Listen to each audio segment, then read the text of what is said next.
Dude, if you're seeing this right now, you're watching The Party with Marty. We're here to party with Marty!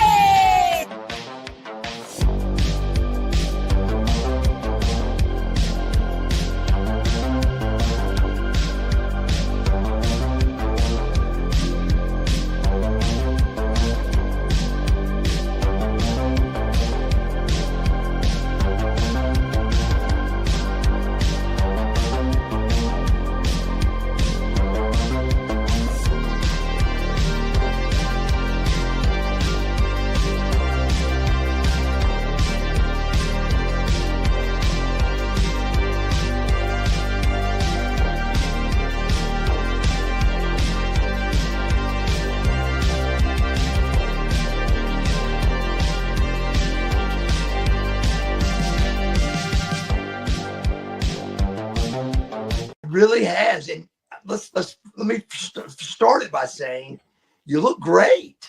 Oh, well, thank you, bro. I appreciate that. I mean, when you get to be, and I don't know what age I am now. I'm thinking somewhere in the 60s.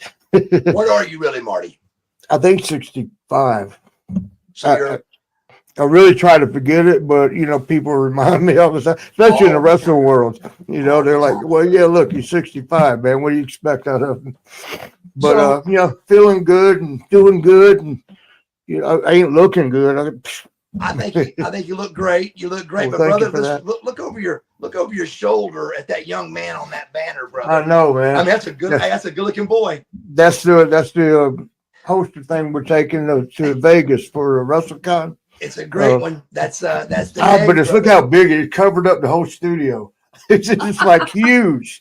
That's we'll have to check it on 2 airplanes. That's okay. We can do it. So, I'm excited. I'll see you in Vegas for sure. Oh, so you're gonna be there? All right, cool. Yeah, I'll be there. We'll get together and get some good content out of that too. We definitely will. So this, a lot of people don't know this story, and you don't even know the beginning of this story. So when I called you to check on Marty Jannetty was from a friend between us. I say a friend, a person we both know. He's that French podcaster named Admir. Yeah, Amir. Yeah. Good guy, man. Super good guy. Super good guy. He called me one day, and from his heart, he was hurting about you. Yeah. From his heart, brother. It was heart and stomach feeling to Marty Jannetty, like, man, what can we do? What should we do? I said, well, I'll call him right now. I'm going down the road, and I'll call you right then. So that's where the whole journey of me starting to get involved with Marty Jannetty being a friend, a work friend, a personal friend, related to the same problems in our lives with drinking and drugging, and just a lot of similarities with me and you. Yeah, I noticed that in '98 when a little while I came through WCW.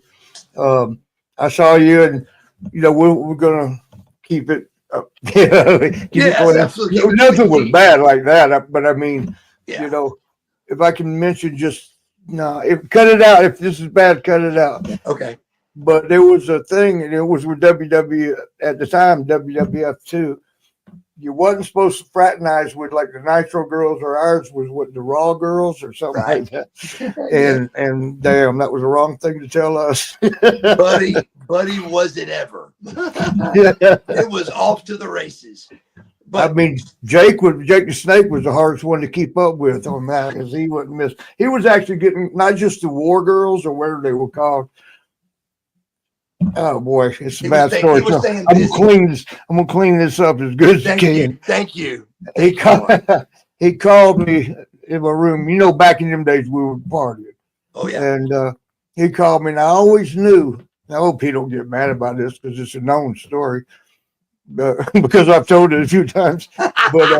But he called my room, and when Jake whispered like, "Hey, Marty, I'm like, okay, I know what's up. What room number?" Just a whisper. Yeah. And I came over there. Well, I really don't want to mess it up. Let me see how I can clean this as clean as it can get. 5 days later. Yeah, that's about where it went. Yeah, I went down to his room. Y'all probably stayed, WCW probably stayed the same place in Boston, the Howard Johnson's Yeah. in Revere, because they always treated the boys, everything good. They called the one in Atlanta, they called it the dungeon. Yeah, because they got that downstairs thing. It's called the dungeon, brother. Yeah. This will blow your mind, but I have never been to the dungeon. No, you're right there. Well, that's why, because you lived right there. I lived in Atlanta, so I never got to witness it or see it, man. But I've heard a bunch of stories about the dungeon. I saw some. I witnessed some. I might even experience some. Oh, there's no doubt. Did you do that? Well, I mean, it was like easy because everybody's so nice, Right.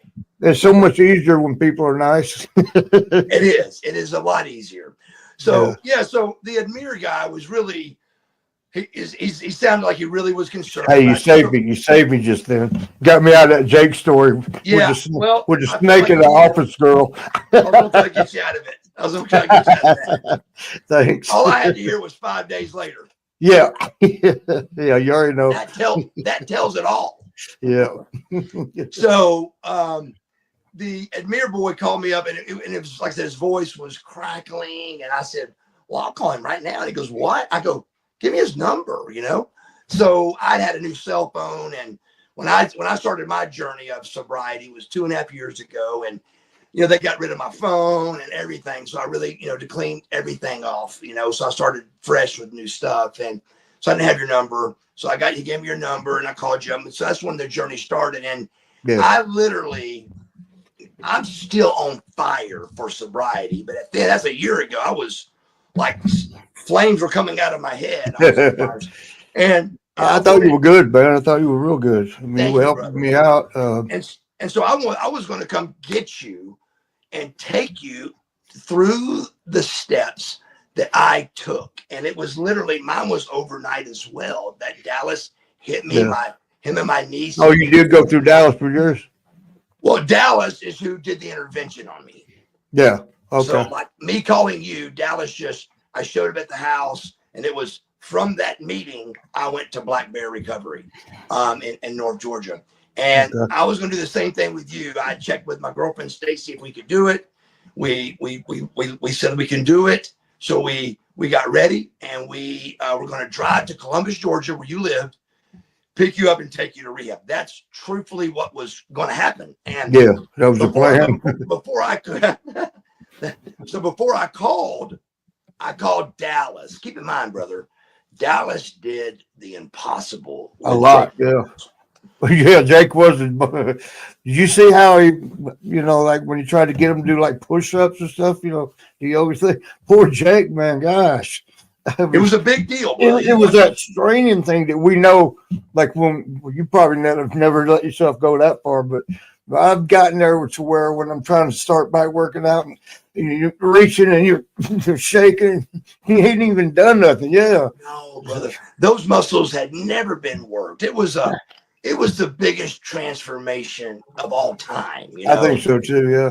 Well, Scott Hall was good, but Scott just kept accidentally slipping back. How I explain Scott is with Dallas, I think Dallas added 10 years to Scott's life is what he did. Scott would have died 10 years younger without Dallas. So he was close. But when I called Dallas, he, God, I mean, everybody talks highly of Dallas because he's so positive and he's so good at what he does. But he goes, man, and he's real.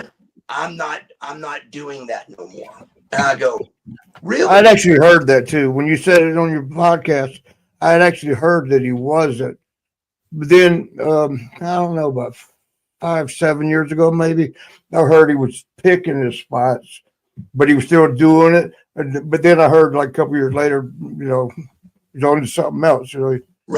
Whatever it is. So, three pretty big names: Jake the Snake Roberts, Scott Hall, and Buff Bagwell. He goes, man, that's pretty big name. You can't get much bigger. I'm done. So, other than Hogan. So I dove in thinking we could do this thing, and and like every other when you're talking to addicts like we are, Yeah. you know they're going to not want to go, and it's going to be hard, and that first step is the biggest and the whole thing. But I really thought maybe, so I tried. I reached out to you, and you know what? You're not ready. You're not ready to be sober, Marty. I would do anything. I would again drive to your house today to go with you for the whole journey to see you get sober, for you to be able to look at me and say, man, you were right. And, that's those words are tough because it's hard to believe that at this point. I know not so much now. I'm doing good now. You mentioned it in I think that podcast that we just recent saw. I think you mentioned there, like, nothing can happen until you want to. Well, that's very true.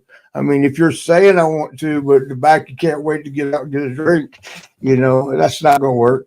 Right. But mine had, over the years, had gotten very serious. Maybe even more so about the powder, when I was caught up in that. That shit was hard. Excuse my language. That was hard to get out of. And it actually took, when I started smoking it actually took me, you take all these different steps if you really want to, and did the prayer stuff and all that. And I was very disappointed that I saw nothing out of that. And I cleaned up my act to the point where, Tatanka, remember Tatanka, he took me to a church that he would go to, but it was in somebody's home. Like, they put chairs in the front room and just did a little sermon. But he said, well, they lay hands on you, which I knew that from growing up. My mom was that kind of Christianity where they lay hands, you speak in tongues and all that. Right. It was he told me, he goes, well, they lay hands on you. And what that means, I said, no, I know what you mean. I'm good with it. Right. I even went to that. That was where the disappointment started for me. Right. As far as the religion help, getting that to escape away from it, was we went in, being my girl at that time, there's probably 30 people in the front room. And they, like he said, anybody wanting to come up for, if you want to touch for a prayer for a friend that needs help or this or that, and it was and they would say it, he would ask her, what do you need? Which I thought, well, that's a bit much, man. You're asking them to tell their personal thing out in front of everybody. You may not want everybody to know. Right. But the first disappointment was most all of them were asking for more money. Really? Yeah, they were like, make my business is doing okay, but I want it to do better. I think Tatanka was going. I love him to death. He's like a great friend. Chris Chavez. Yeah, he was one that was what his thing was. I'm like, man, that's like greed. You ain't supposed to go do for that. So your bad experience from this first church kind of lay hands on was money. Well, but here's what made it the worst. And Stevie Oppie or Oppie Stevie, you remember him at all? Very well built Samoan and martial artist for a big time.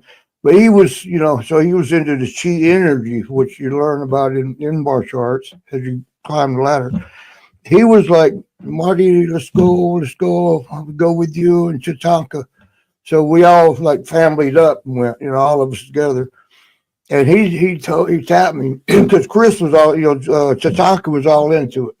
He was all out. He was like, oh man, this is going to be the greatest. You're going to love it. You're going to feel something. It's going to change your life. Well, I'm all for it. Like I said, I saw it growing up with my mom. Right.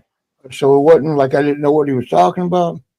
But so I saw all these people, even the ones wanting more money, going up for greed. They would, so CB says, Marty, if they not do energy, if I don't feel, I won't go down. Because they put their hands on you, you fall back. And he said, I not fall back if I don't feel. I will know. And I'll know if it's just chi energy, which is energy we all have. You can pull up if you learn how to do it. Right. So when he went up, Tatanka had to grab him good because, he went out. He went what? Up. Yeah. And Tatanka and another dude grabbed him and laid him down. Now, where he laid in the aisle between the sets of chairs was right next to a girl, and then I was on the other side of her. We were holding hands. I felt the warmth come off her. It was about halfway up my arm. And I'm looking like I felt that off of him. She looked at me with like wild eyes. She felt it big time. She was right there next to her. So I'm like, oh, man, all right, then that's good because he said He's not working. He's not working, yeah. Yeah. And Tatanka went and he did almost a backflip. He might have exaggerated some. I don't know. I don't know about all that. But, but so I was still holding back, still because he was asking what you wanted out loud. I didn't want to go up there and say I want to get off drugs. I didn't want to say that in front of a whole. I get it. So yeah. So I'm 29. I'm estimating, say 30 people. He'd done 29. He did my girl too. But he looked at me and he goes, well, why aren't you coming up? I'm like, nah. He goes, look, when you came in, I could see a dark cloud behind you. Just come on up here. Just come on up here and let's do this. So I mean, I'm all for it. I mean, I'm gonna do whatever he says. Sure. We got up there. When he did my girl, as she went down, I could again feel that warmth come up from her. Wow. So when they had my hands up, I went ahead and whispered in like, I can't seem to stop the drugs and I want to. And so he was like, okay, whatever he did, and he gave a push on my chest, but I didn't go down because I didn't want to miss it. Like if I didn't, I'm waiting for it to come, whatever that energy thing, whatever it is that overcomes you. Yes. I didn't want to miss it by going down, and I didn't feel it yet. Right. So I didn't go down. And he goes, don't fight it. And he pushed again. I went back some, but didn't. So I said, look, I don't want to miss it. I'm not trying to show you up in front of the church. Right. I'm embarrassing myself right now, but I want to feel it. You're really engaged. You want to feel it. And I never felt nothing. And I left that place so disappointed because CV felt it. My girl felt it. And she explained the same thing. A warmth came over her body. Tatanka felt it, how much extra he put into it, but I got nothing. And I was so disappointed. Like, you hate me, don't you? I mean, you hate me. What's wrong with me? So that was where the religion part sort of ended because I couldn't have been more real on that. I wanted it. It sounds like you went in really, really, and really excited. You're trying to get an answer, and it's great. But let me share my story. I like that. Okay. So I'm in Cherokee County Jail doing the DUI court program. Who is that? It's a program that you get. Oh, it's a program. Okay. But it's like a legal program that the counties do for. There's drug court, there's veteran court, there's DUI court. I was in a program called the DUI court program in Cherokee County, and I do 4 days in jail. And day 4, I remember I was in the top bunk, and I said the deepest prayer I've ever said. I was like, God, please take this off me. I was going through opiate withdrawals and just drinking withdrawals and just, the deepest prayer you could pray. Yeah, both sincere. Yeah. Sincere. And when I got up out of the bed 3 or 4 hours later, I was actually going home that day. And I got up out of the bunk and I was crippled. My back, I could not stand up straight. I was so upset with God. I was like, what have you done to me? Yeah, what up? This is not the way I wanted it. I just reached out for help. And this is what I did. And from that, the next phone call I made, brother, was bring me 4 Lortabs and 8 Somas and the biggest Diet Coke you can bring me. Because I went right back in because my prayer wasn't answered. Yeah, you feel betrayed by the biggest, highest power that we've ever heard of. Right. But you got it. My answer to that is if you really me talking to you, there's been 2 devastating stories, one with God and one that happened at rehab. For But me, when you yeah. look at the years we have been doing this, Yeah. we're not blaming, but we're two altercations has kept us from getting sober. My one prayer, I went another 15 years, brother, before I got Yeah. sober. So that one prayer cost me 15 years, bro. Well, So I don't want this two altercations. It's as soon as you start talking about God, the devil comes involved, brother. Instantly. He's instantly involved, because if you're not talking about God, you're not a threat to the devil. But if you start talking about God, and the closer you get to God, I'm telling you, it's going to get worse and worse. But that's why of course, yeah. that's why it's tough in the beginning, Marty. It's hard to get sober, brother. It's hard because you're trying to do a good thing, and the devil don't want to let you go, brother. So it's going to be hard at the beginning. But I urge at the end of this thing that one day, my happiest day ever would be if Marty Jannetty calls me to get sober. I have not been able in 2.5 years, Marty, been able to get somebody to buy in to my sobriety. Now I may have, and they don't know it. I got a lot of letters, a lot of good stuff. Just But like for me, hopefully this show will touch a few people, pull absolutely. in. Because that's one of the reasons for us to do this. Let's help others that may be Absolutely. going through ours. No, you know? absolutely. That's what this is all about. And this is life, brother. This is life. And Marty, the thing I got the sickest of, for it really got me, and again, it took 5 years of me being tired of this. But what got me tired at the end was I was drinking and drugging because I had to. I felt bad. If I didn't drink, I was going to Oh, feel bad. yeah. If I didn't get a Withdrawal. pill, it was just a wash and repeat. It was just over and over and over. So yeah, that is my loving ending goal, Marty, is for you to get your life back. But and just want you to know that there's somebody out there. I probably did, but I didn't think I had nobody to call. Now, especially with just doing this interview here, that you got somebody to call, brother, and you got somebody to call. Well, I do that before when you called me. I like, here's somebody that cares.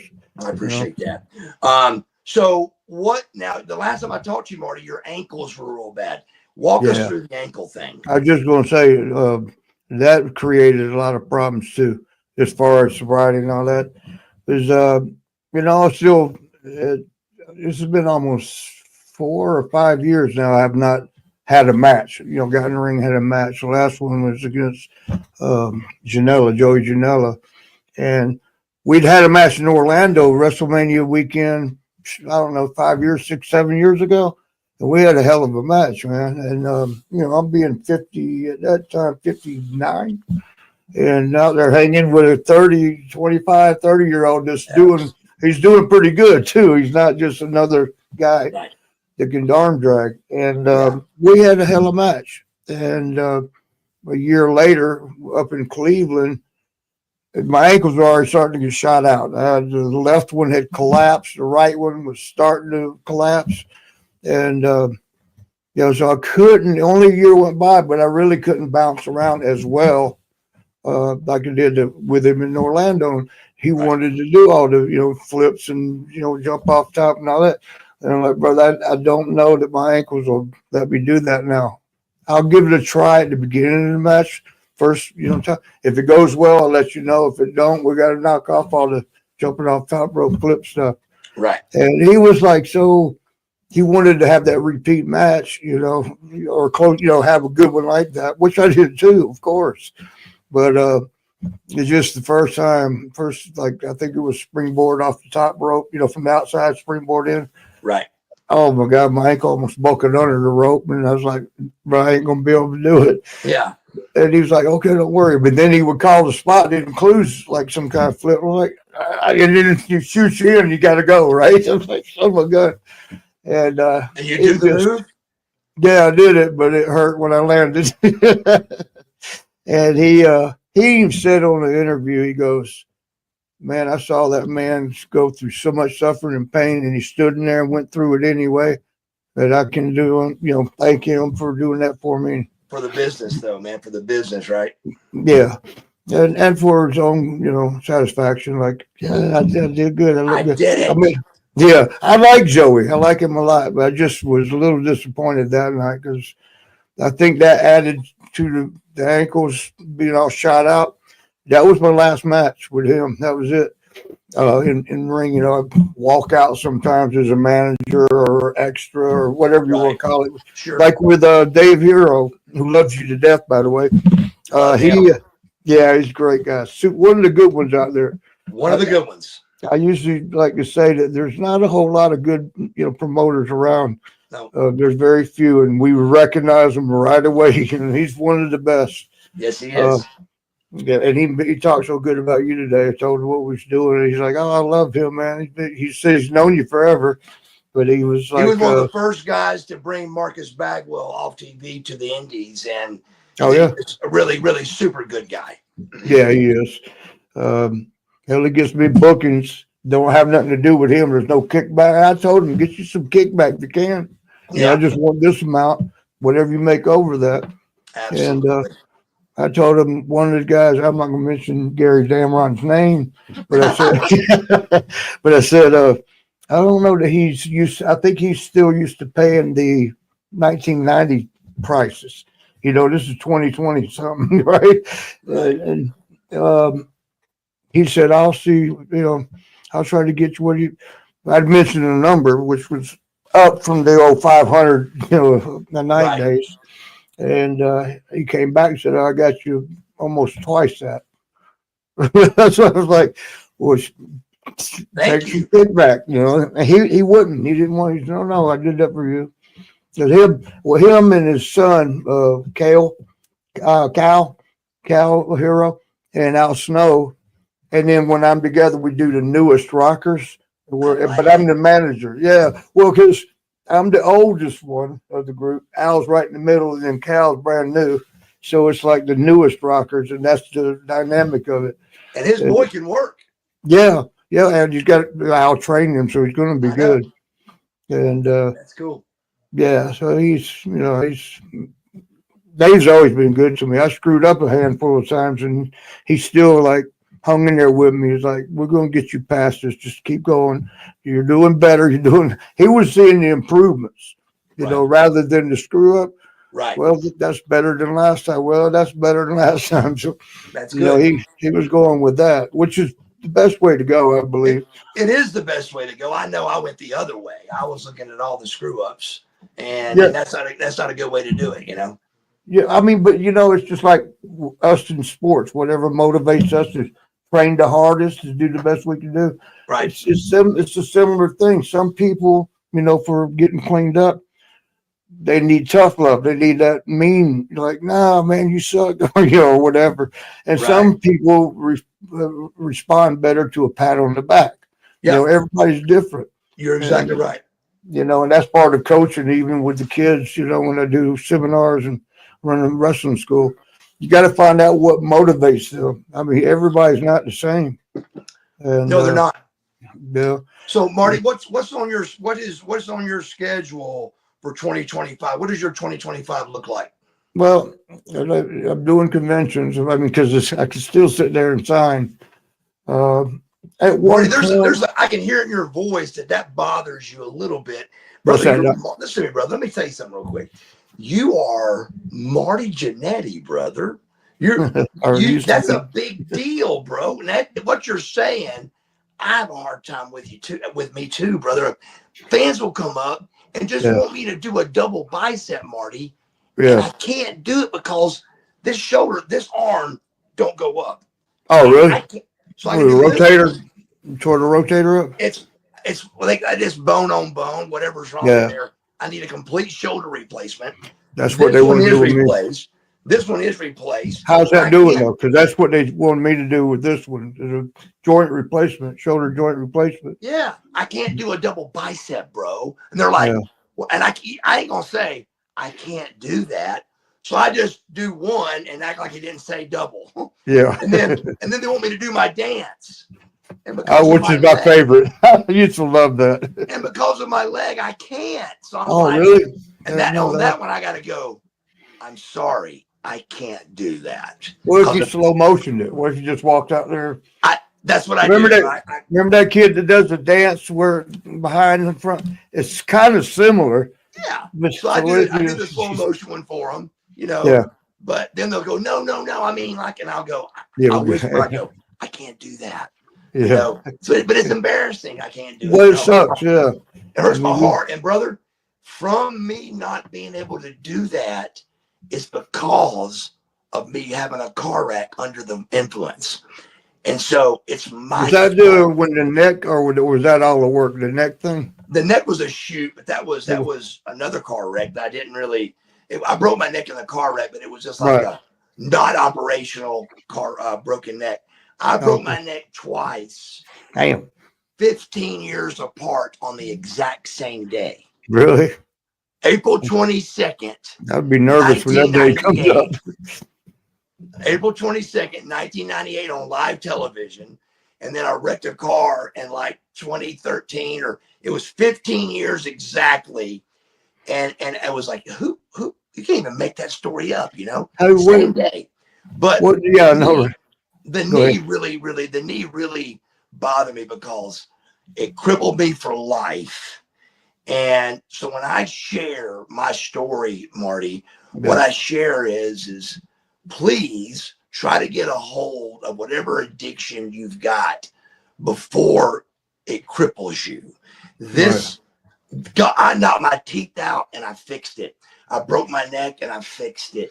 I knocked my teeth out a second time and I fixed it, but I didn't listen.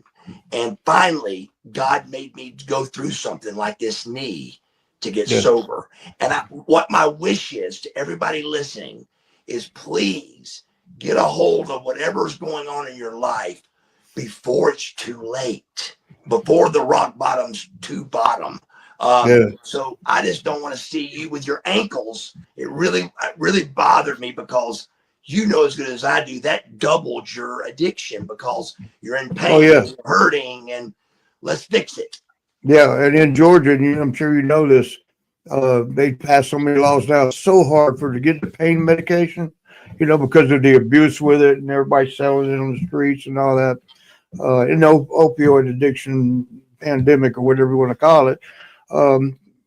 They took it away from the people like us that had surgery, need it. But doctor's saying he's got to have it. Yeah. But you got to go through pain management now and jump through hoops. It's a lot. What was to say about earlier on the ankles? To circle back to that, once that thing happened with Joey Janela, I went to see my friend that's a doctor I played football with in high school and college, and he's a good ankle doc, one of the best.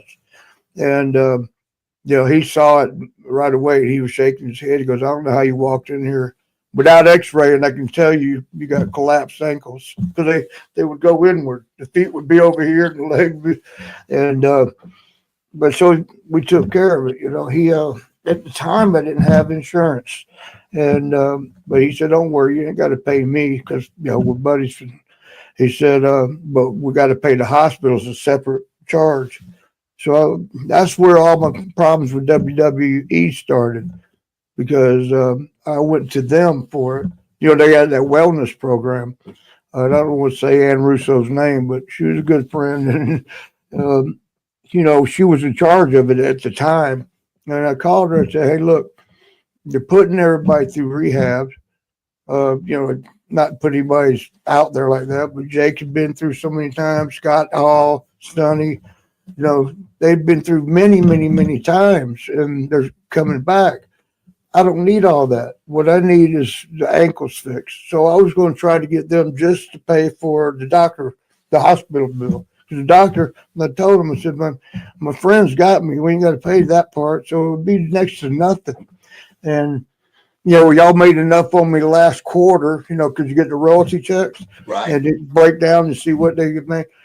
I said, y'all made enough in the last quarter to pay probably half of it off. So, rather than spend all that money putting me through rehab, fix my ankles and I'll be fine because rehab's going to find the source of the problem. Right. You know, what's causing this? And the one time I was telling you about 15 years ago that I went, that I went, Boy. that I went. I went because my brother told me to. He says, go there because they're going to have doctors talk to you and find out, psychologically what's going on, what's in your. When they see your ankles, when you tell them about your ankles, they're going to write it in a report. And that gives you something to give to WWE. Well, it went just like that. They did. The doctor wrote the source. We believe the source is his ankles. Those things have got to be the most painful thing. And I took that to WWE. And Ann Russo, I don't want to say her name, Ann Russo, but she said, Marty, she goes, you have a very valid point, but this really upset me. Imagine it'll upset you too. She said, if we do this for you, that opens the floodgates to do it for everybody, this workforce that got hurt. And I'm thinking, you're making money off of them. Why shouldn't you take care of them? That was just very upsetting to be the reason, because it would open the floodgates. Let me tell you this real quick. They turned me down for rehab. For the drug rehab or for physical? Drug rehab. Really? They turned it down. Turned me down. They didn't tell me no. Diamond Dallas Page called them for me. Yeah. And they said no. So wow. I had to put myself through rehab, which I did. And Dallas did something in the beginning, but there was no money spent. It went through my insurance. I was saying, the insurance pay for that? They paid for most of it, like a couple grand or something I had to pay. Yeah. Right. But I couldn't believe it. But they told me no. I said the same thing. I go, man, Jake did it 7 or 8 times, and Scott Hall, and Dallas was mad at him over it. But how mad do you get over the best company in the world? Hard to fight with them, the number one team. But yeah, so the main thing is Marty is just first of all, where are you at today with your ankles? With the ankles, I think we're down to one surgery left, which is my right ankle. I got this blood infection. Some people call it sepsis, someone whatever else. But I got this blood infection from a nasty hospital down in Tampa, St. Pete actually, and got that blood infection, and which I should be suing them because really bad what they did. Left me laid around in blood for days. But I had the artificial joint plan. I had both ankles done. From my friend, he did one was on the left leg with reconstructive surgery, and then the right one was joint replacement. And it took about a year, and then I'm able to walk around and start doing things, bounce around. My friend, doctor, his name's McCluskey, Dr. Leland McCluskey, but Lee, he always got it from school. He's like, Marty, he goes, look, and this is talking about getting in the ring again. He goes, I'm going to fix you to where you can walk in no pain. Not wrestling. Please. Yeah. He said, please don't get in the ring. And he had 3 boys that all watched wrestling and couldn't believe that, my dad's friends with him. And he had pictures in the house, and they, so he was like, I was telling him, he says, please, I've seen you different than some of the guys. You're always jumping off top ropes. And he goes, please don't try. He said, he goes, is there any way you can stay grounded? It's like, yeah, we call it walk and talk. I would do that if, but it's just they've never come all the way around. Once I actually got to where I was doing, the seated squats or seated press, leg press. I was getting to where I could actually push on that pretty good. And that's when I had to go to that hospital in St. Pete, and blood infection. I came back to Columbus where I hate to say it, but I didn't want to be here. But even though my family and friends are here, but just Columbus is such a, you're right up the street. Columbus ain't very lot happening. I don't want to go Columbus. But hey, but my